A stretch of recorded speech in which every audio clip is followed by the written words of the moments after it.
Jadi nyonya orang terkaya di Indonesia, Liliana tak gengsi terjun langsung ke dapur. Liliana Tanusudibio kini bertahta jadi nyonya orang terkaya di Indonesia. Kini bertahta jadi nyonya orang terkaya di Indonesia, Liliana Tanusudibio tak gengsi terjun langsung ke dapur untuk lakukan hal ini demi sang suami. Perlakuan Liliana terhadap orang terkaya di Indonesia terlihat romantis abis. Siapa yang tidak kenal dengan keluarga Tanusudibio? Sang kepala keluarga Hari Tanusudibio dikenal sebagai pemilik perusahaan media yang sukses. Tidak tanggung-tanggung, harta kekayaannya ditaksir mencapai 15 triliun rupiah. Karena itulah namanya masuk ke dalam jajaran 50 orang terkaya di Indonesia. Dengan jumlah harta sebanyak itu, maka tidak heran kalau sang istri juga sering terlihat bersama sosialita dengan dandanan yang glamor. Sosoknya juga dikenal anggun, elegan, dan tidak banyak bicara.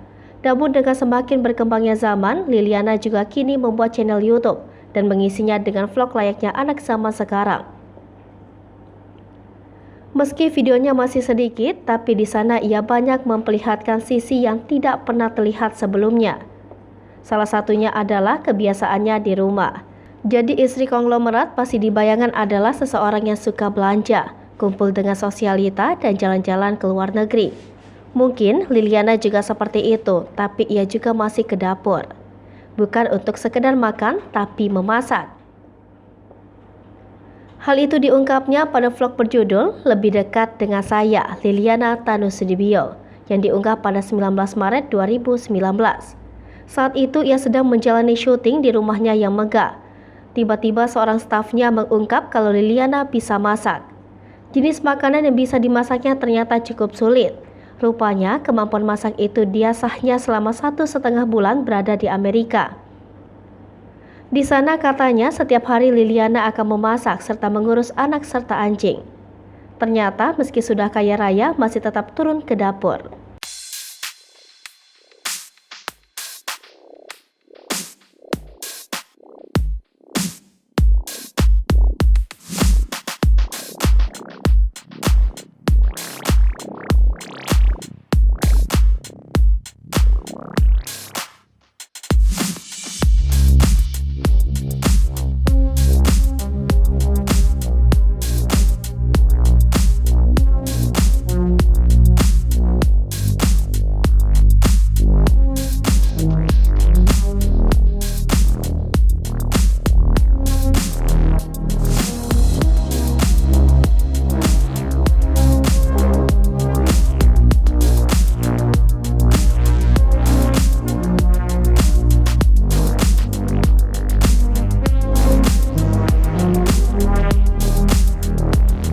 Pemirsa Sri Popo TV, jangan lupa komen, like, dan subscribe, serta tonton terus berita-berita terupdate lainnya ya.